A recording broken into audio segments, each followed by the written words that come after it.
Hi everybody, how you doing? Thank you for joining me once again on another video. It's really nice to have you here. I do hope you can hear me okay.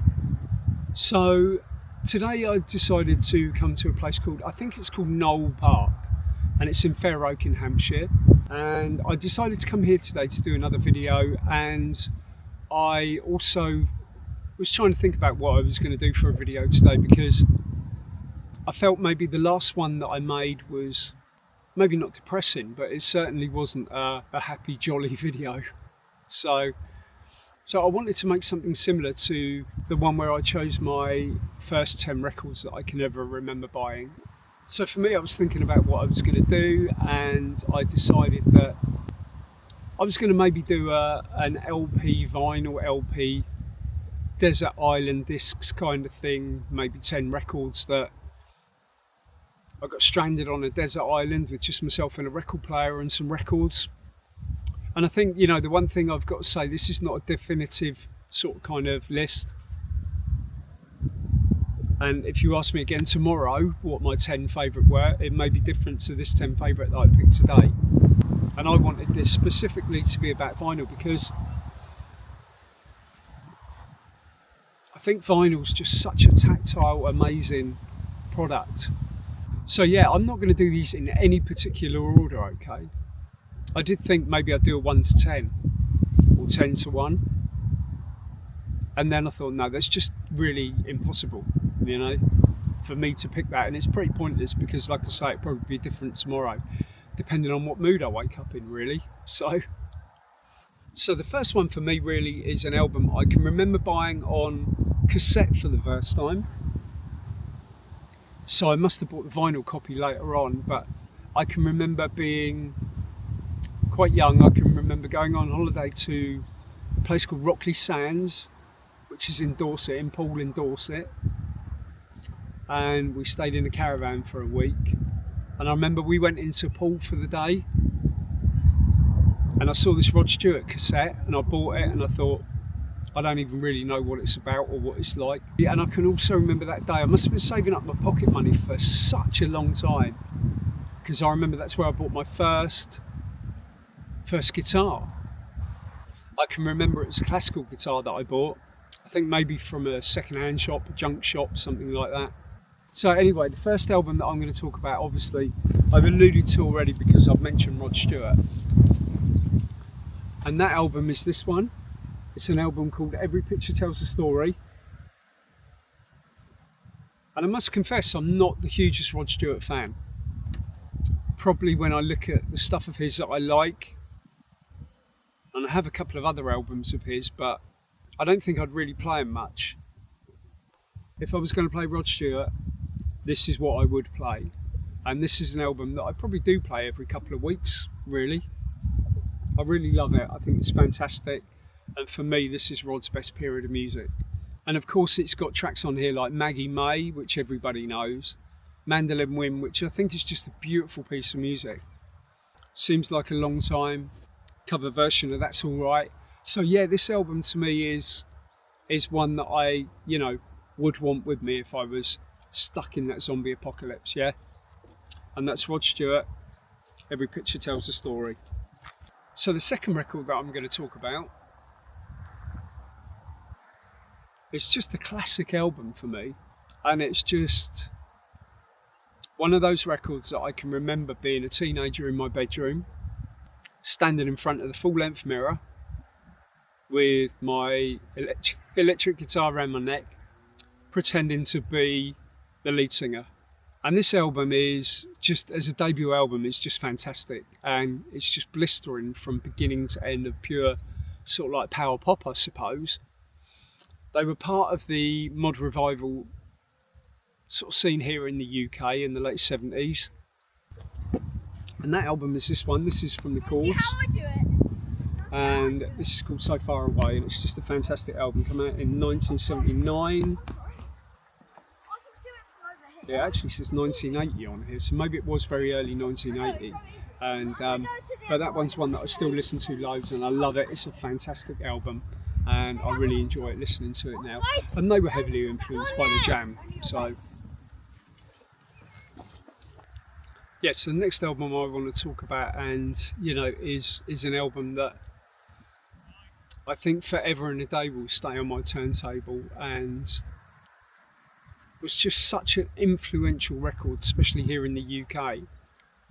I know they gained a bit of traction in the States later on and stuff like that, but this band was just kind of iconic and has legendary status really here. I don't know really, they were completely unique in their sound, and that album for me is the debut album from the Stone Roses. If you're going to put out a debut album and you're only going to maybe put out 1 or 2 albums in your career, make sure one of them's like this, because this is just a phenomenal piece of music. Stone Roses, their debut album. I think anybody that knows me and knows that I wear these bucket hats knows the logo that's on there, and obviously it's the Stone Roses. And I've always loved them. Fantastic band. One of those indie sort of style bands that are completely danceable as well, which is amazing. And I think that was the difference between the stuff that was coming out of Manchester at that time and slightly later on. It was very dance orientated as well.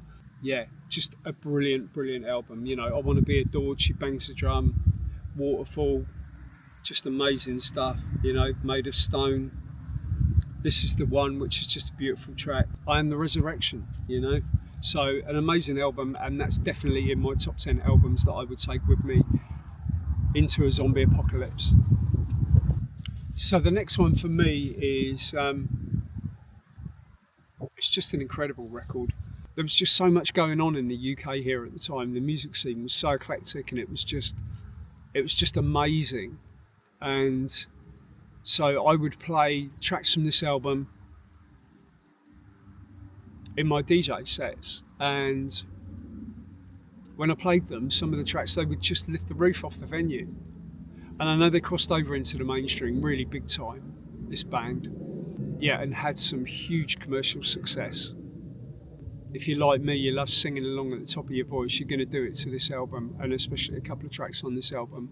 And this album for me is just different class. This is Pulp. I love this album so much, I think, especially for people like myself that were into guitar music, but also into the acid house scene. This band, along with the Stone Roses, kind of crossed over into that sort of kind of thing, really. Yeah, I mean, if you look at the tracks on here, Sorted Freeze and Wiz, Disco 2000, obviously Common People, classic tunes, classic album, and a different class, and that is Pulp. So the next album I'm going to pick out is not actually British. They are a Canadian band, and this album celebrates its 20th anniversary this year. And for me, when I discovered this band, it was kind of, this is so unique, this is so different. And also this band also kind of crosses over that genre of electronic music, but with guitar music. So a kind of indie electronic band, I don't know what you'd call them. Alternative, I suppose, but sell out huge stadium venues across the world. And like I say, this album's 20 years old, and this is just a pure classic. And there's tracks on here that are just, I think are among some of the best tracks ever written. And this is Funeral, and that's Arcade Fire. So if you've not heard of Arcade Fire, and I know there are still a lot of people that have still not checked out Arcade Fire, you need to check them out. You need to go onto YouTube and you need to watch some of their live performances. They are absolutely phenomenal. But I love this album. If you want to watch something pretty amazing, guys, go onto YouTube and watch the Arcade Fire and David Bowie version of Wake Up. So the next album I've got here, guys, is one that when I first heard it, it literally changed my life forever. And I've talked about jam albums, and in my last video there was 2 jam albums featured. This is the follow-up to This Is the Modern World, so this was their 3rd album. And the opening 2 tracks on the album just set the tone amazingly. They're just great tracks. So this album is All Mod Cons. This is the jam, their 3rd album. And the first 2 tracks are All Mod Cons and To Be Someone, the incredible Down in the Tube Station at Midnight, and Paul's storytelling on that record is just amazing. So yeah, all my cons from the jam: great picture sleeve, great cover, and just a great record. Absolutely amazing record. So the next album is from probably my all-time favourite artist, without a shadow of a doubt. I think he's on about 35 studio albums all told now, and some of those have been incredible. And that's an artist called Paul Weller. And I was really tempted to include either Paul's solo debut album, Wildwood, or Stanley Road into my top 10 albums of all time. And I thought, what is the Paul Weller album that I actually play most? And I have a turntable in my bedroom, along with other turntables at various places inside my own flat. And this one pretty much stays on that turntable all the time. And for me, it's just a body of work of Paul's that is just, I don't know really, just outstanding. And I know a lot of people don't like this album, but for me, this is one of those records that will stand the test of time, that people will look back in 20 years' time and say, oh my God, where did that songwriting come from? Where did those lyrics come from? Where did those melodies come from? And that is this album, and this is Paul Weller's True Meanings. And for me, it's just a beautiful, beautiful record. Lovely double album.